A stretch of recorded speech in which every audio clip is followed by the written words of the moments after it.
5:07 is your time, and today in Washington, Secretary of State Marco Rubio is set to meet with officials from Pakistan as that country helps to mediate peace talks between the U.S. and Iran. And this comes as sources say that a tentative agreement to extend the ceasefire has been reached between two countries. Jared Hill joining us now with what, though, still needs to get done, because we've had a lot of back and forth here, Jared.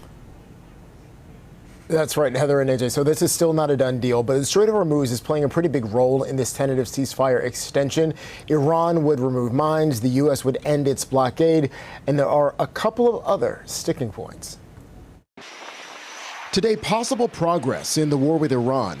A tentative deal to extend the ceasefire awaits approval from Tehran and President Trump. I think it's hard to say exactly when or if the president's going to sign the MOU. Vice President J.D. Vance speaking on the Memorandum of Understanding.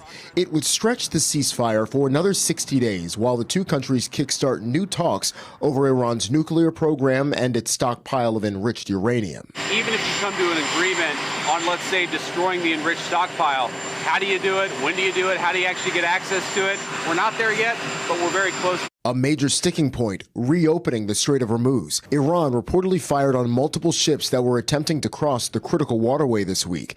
Tehran has also proposed implementing a toll, a non-starter for the White House. Navigation of the seas has to be free and open as it was before, so he's not going to take a bad deal. The Treasury Department continues to squeeze Iran financially, Thursday announcing new sanctions on several Hong Kong-based companies and vessels that allegedly helped transport Iranian oil. Now, 3 months into the war, the Trump administration maintains the fragile ceasefire is holding, even though this week the U.S. launched 2 strikes on Iranian military sites.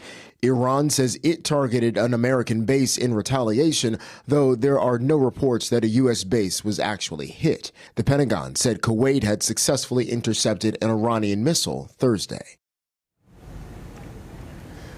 Treasury Secretary Scott Bessent has also threatened sanctions against Oman if the country joins Iran in trying to impose tolls on the Strait of Hormuz. Back to you. All right, Jared Hill reporting for us this morning. Thank you.